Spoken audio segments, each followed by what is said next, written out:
Well, hello, welcome back to my channel, The Importance of Temperance. I'm Katie, and I hope that wherever you are in the world, you're doing super well. I'm fantastic. Today here in Australia, it is a public holiday. It's the 1st of May as we are filming. We call it Labor Day, and I'm super excited because for the first time, I've got a day off, in the sense that I always work public holidays, or bank holidays as you may call it, and I always work Mondays. So I thought, here I am at home. I've got an extra day off this week. I've got some time to spare, so let's do something fun. Yay! So I thought I'd be a copycat. And I was watching Simon from the Hermit's Cave, a couple of catch-up and cards last night, and he was doing this tag. Now, it's not his own tag. I believe this tag's been around for a while, and it's a tag from a Lark and Legend, and it's called Tarot Firsts. So, as the hashtag clearly states, it's about your first with the tarot. There are 11 prompts, which I will list in the description box below for you guys to read and play along. If you guys want to play along too and do this tag, and there might be a couple that I might not be able to answer, just for the simple fact that I haven't been involved with tarot cards for that long. I've only kind of been dabbling since 2019, so I'm fairly new, and hence why this channel is fairly new too. I've only had it for a few months, and just for the simple fact that, you know, so I can sort of do these fun things, do these VRs, play around, and just maybe upload some stuff that I want to share with the community. So I'm not very active, but don't worry about it. You can still subscribe to my channel, and we can still have chats, and I welcome your comments and your participation. It's great to share passions. So without further ado, grab yourself a coffee, a cup of tea, beverage of your choice, and let's get started. Alrighty, so first prompt. Encounter with the tarot. So your first encounter with the tarot. Mine was years and years and years and years ago. Now this must have been the late 70s, because I was a youngster. I can't remember exactly how old I was, but less than 10, and Mum rocked up at home with a deck of cards, like tarot cards, and I have no idea how that came about. And I had no idea, you know, what she actually did with them. She just rocked up with them and you know, told me some of her friends had these cards, had given them to her as a gift, and she was playing around with them. But I was absolutely fascinated by them, and I can't tell you, I don't know why, but they just remained so impressed in my mind till this day. I mean, not that I did anything with them, or not that my mum did anything with them around me. She just brought them home and was playing with them, and then when she wasn't home, I would go and have a look and play with them, and, you know, read the booklet. And I mean, at that stage, I know that, you know, with my friends, we used to play with the Ouija board, and we used to, you know, do seances, and then we used to go down to the cemetery and, you know, do all those things that kids do, all this exploration and all this kind of like occult and arcane kind of stuff that was frowned upon back in the day. And I mean, I was living in Italy at the time, and they're all Catholic over there, so stuff that you can and cannot do. And I remember one time we were doing this Ouija board thingy, and I got scared shitless, and so I just dropped all these practices and sort of not to return to them again until very recently. So that was my first encounter with the tarot, which leads us nicely into the second prompt, which is first deck, mass market and indie. Well, the first deck that I bought for myself was the exact same deck that Mum had, or at least I think it was exactly the same deck, because that's what I recollect it looking like. And that deck is, you know, your classic RWS with the tartan backs, you know, the garish ones that you get in the tuck box. Yeah, that one there. This one here. Yay! So yeah, that is the one. And I love this deck. I don't know, I've got really great read. When I read for other people, I read with this deck. I don't know. And I've edged it. I don't know if you guys can see it, but I've like edged it with this blue, one yes and one no, so it has this kind of like blue and white effect that matches the tartan. Yeah, so that was my first mass market deck.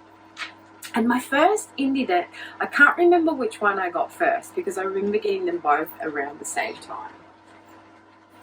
So, Soul Cards and Anima Mundi. So in Italian we pronounce it Anima Mundi, and Anima Mundi means world soul, and the meaning of it is fantastic as well because it represents the interconnectedness of all living things. So I saw both of these decks on Instagram and I love the images of them, especially this deck here. This one I bought on their website. It came all the way from America. It's my most expensive deck to date. I think it was something like 150 Australian dollars. The shipping was like out of this world. I mean, this I'm talking about, it was May or June, July 2020. We were in the middle of lockdown, so they took forever to come from America, but you know, super expensive. These are the beautiful backs. They're very soft. They're a rose petal finish. They're very soft. The cardstock is beautiful, and they're a pip deck, but they're like pippish all the way through. Hope we're not getting too much glare. Oops. And I love these cards. I really do. I connect with them. I can read them really easily. They came in black with some red flowers on them, and they came in pink with rose gold foil, because they're foil stamped all the way through in gold. They're edged in gold as well, but the gold, like, it's a sort of antique-y looking. I don't know if you guys can see it. It's not like a bright, shiny gold.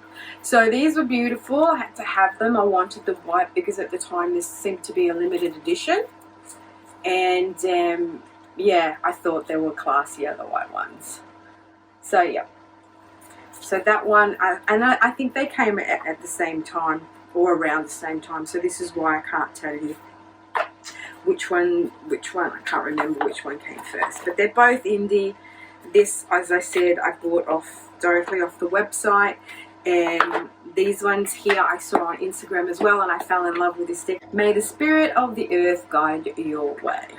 So I mean, this deck is a beautiful concept. It's an animal deck, and the thing about this cardstock, it's very flimsy, even though it's a linen stock. The artwork is beautiful. I just can't connect to it, in the sense I can't get readings from it. I don't know why. I don't know. And the reason why I bought this deck is because I saw this image, which is the Three of Wands, on Instagram, and I thought it was absolutely stunning. And look at the hangman. And I mean, don't get me wrong, there's some beautiful images in this deck. The artwork's fantastic. I love this Two of Pentacles. I don't know. I'm just so sad that, look at that for a star. It's gorgeous. I just don't know, like, I struggle to connect with a deck when I'm doing readings. I can't. It gives me, I just can't. You know what I mean? And that's the Hermit, the octopus, giant octopus. So these cards are gilded as well. But these kind of like, they're really shiny. And also they're quite ruined now. They're kind of like all sort of eaten away on the side that I shuffle with. And this one I got off a Singapore website. It was the closest one to me here that shipped to Australia, and the cost wasn't too prohibitive, because again, you know, this worked out to be for me with a price of shipping about 70 or 80 Australian dollars, and this was like 150 Australian dollars including shipping. So these are my two indie tarot decks. Yeah, and I think all my other ones are mass market, because I think I got the majority of them off Amazon, but I think I might have got This one, the Grimalkin Tarot, that's an indie deck too. I think I got this off the creator's website. Alright, so this brings us into the next question. First Kickstarter deck. Now, I've never done a Kickstarter. Sorry, I just turned my back on you. Just want to put these back. I've never participated in a Kickstarter. There's a few that I've seen that I thought, oh yeah, but I don't know why. But I've never participated. What I have done though, talking about the Grimalkin Tarot, what I did do with the Oracle deck, or is it?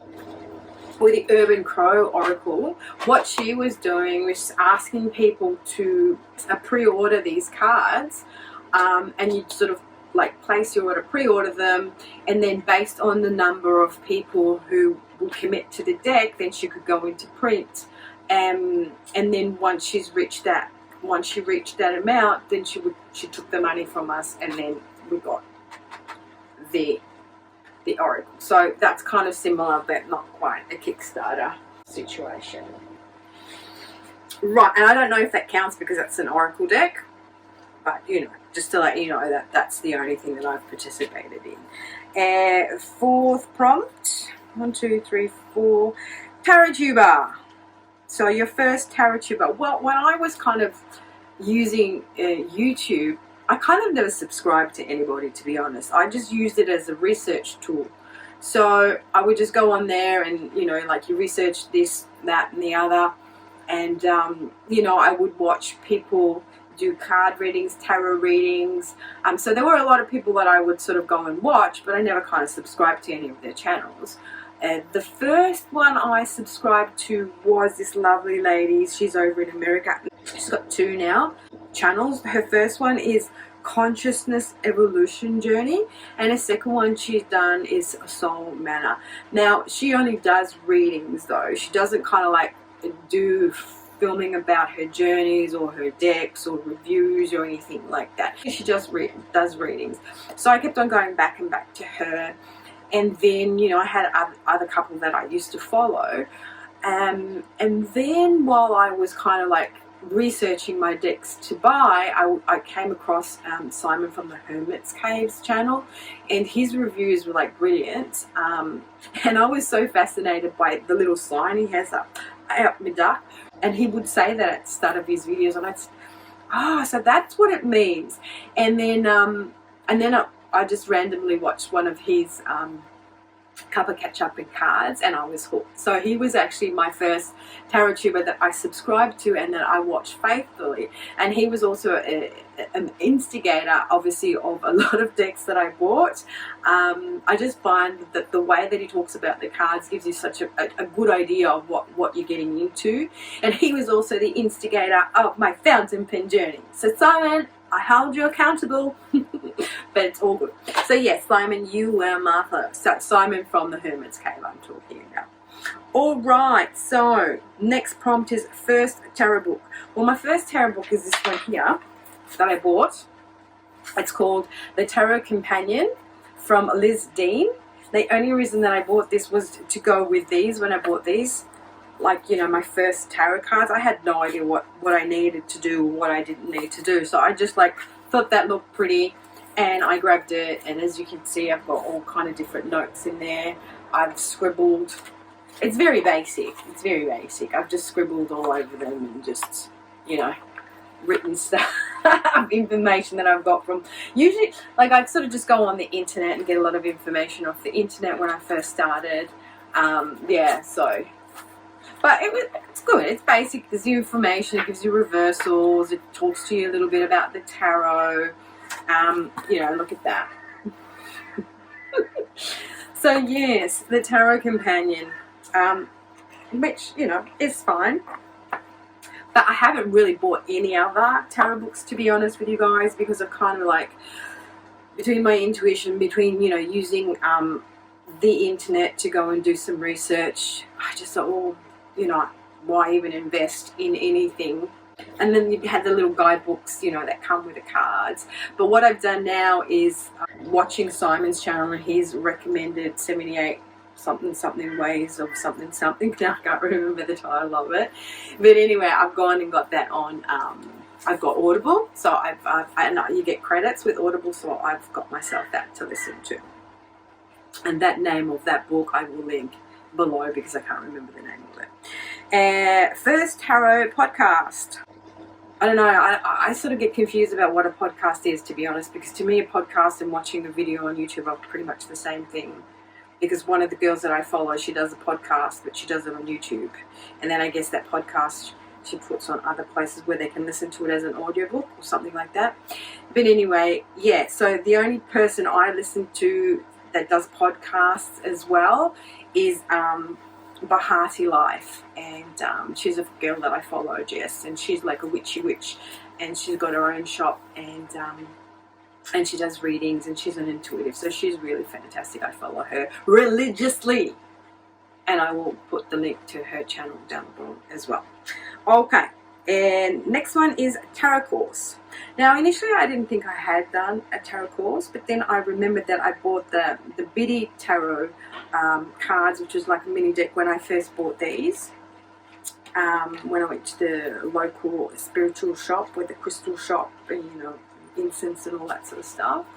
And I got the Biddy tarot, and then there was a little bit of blurb in there, and I went online. She's an Australian girl. She set up Biddy tarot, and she does these courses, and so there were free courses that you could do, and then if you wanted to continue doing them, you could sign up and pay money for them, and she had guidebooks and so I did that, and I didn't remember doing that, see, but now I do. So it was the Biddy Tarot free online course, and then I was talking about Jess from BehatiLife. She was doing the Sacred Cycle Tarot School, and I thought, oh, I'd love to sign up to that, but it was like 500 Australian dollars for the course, and I thought, no, so 500 US dollar for the course, and I thought, maybe not, you know. So anyway, first major tarot teaching you relearned in the way that suited you. Okay, so everyone keeps on raving on about this Thoth deck. Everyone keeps on raving on about Logan, you know, that you have to learn these systems, that you have to do it that way, that you have to do it that way. Not true. Not true. Not true. In my opinion, it's not true. If I want to use the Lenormand the way I want to use them, I use them. You know, and I don't have to go and study a system and use them that way. Yeah, given that everyone's got their opinion on what's the best system. Thoth. If you look into Thoth or whatever you want to call it, I bought this big book. Alright, I went through this book, I read all this information, and at the end of the day, the information he gives you about the different cards is exactly the same at the end of the day as your normal RWS. Because the meaning of the mages, it's not the Thoth that came first, it's the Marseille deck that came first. And if we want to talk about Marseille cards, all the mages are all the same and signify the same thing all the way through. Now, this guy here, Crowley, wanted to, you know, add all this extra information to the cards. So what is added on top of the cards is, you know, the astrological meanings, as well as meanings from the Torah or the Kabbalah, and so this is what the extra nonsense is. But all the myths and the legends surrounding the archetypes of all the major arcanas are exactly the same.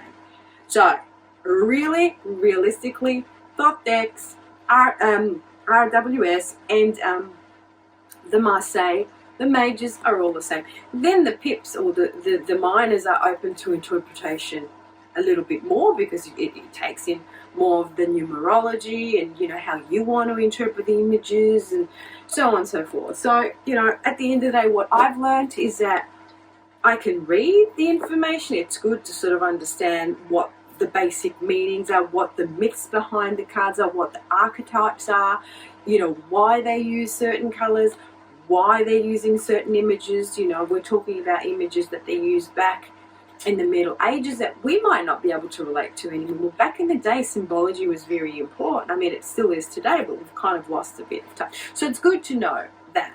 But at the end of the day, everyone can just do what the hell they want to do, because that's the good thing about tarot. It's intuitively read, and everybody will have a different take, have a different opinion, have a different intuitive hit on them. So, you know, I don't really need a system to read by. I just find it interesting because as a Virgo, I need to analyze and break down all sorts of information to put it together so I understand. But then I go with my own kind of take on it. Sorry, that was a bit long-winded, wasn't it? All right, so next one is first deck that I rehomed. So my first deck that I rehomed was the Biddy Tarot deck, which was like this tiny purple deck that I had, which I bought. Well, I bought it when I bought this one here. Why? Because I found it was a very pretty deck, but I just found that I wasn't reaching for it, so I gifted it to one of my colleagues for his birthday last year. So it went to a good home. A first deck that touched you emotionally. First deck that touched me emotionally. Now,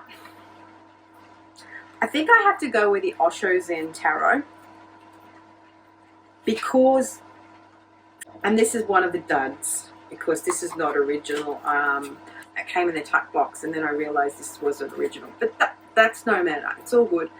I don't know. I find that the images in these give me really, I don't know, they touch me in a way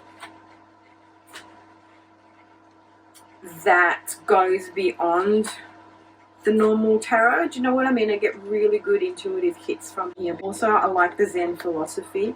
So a lot of the cards have this extra deep meaning to them.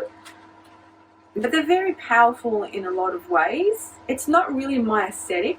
So I was really pleasantly surprised that I did connect to this deck. I don't mind so much the words down the bottom. Sometimes those words help me and sometimes I don't even. So isolation, do you see that one? The three of swords. So, and I love this. Nothingness. How cool is that? The nothingness. Or no-thingness, I should say. So yeah, this deck has touched me deeply because I've got some really deep personal readings from it. Some of those images, like, you know, get me in touch with my my subconscious. So, you know, like there's also a lot of path working that I can do, you know, and healing. So yeah, very interesting. Very interesting cards, these. And I would have never got them because I think I didn't buy them for myself. Yes, my cousin, she's gifted me two now because she asked me what I wanted and I said no, she sent me these. See, I wouldn't have never got these cards. She sent it to me. And the other deck that she gifted me was the Field Tarot. Again, I think she got these off eBay because they're kind of like these tuck boxes and they're not the original one. Yeah. Anywho, last prompt was first tarot inspired artwork that you did or made. Well, I haven't made anything yet. So watch this space. We might have room to make something arty-farty with the tarot. The only kind of thing I do is sometimes I try and draw the image when I'm journaling in my journal. Kate, yeah. But yeah. Watch this space. Here comes some artwork by some tarot. Well guys, that was super fun. Thank you so much for hanging out. Thanks to Logan for putting this tag out. Thanks to Simon for doing it so I could see that it existed. This is a good thing about watching other people and doing these tags, that you meet different people and that you don't know about. And hope to see you guys play along too. And until my next one, ciao Bendy.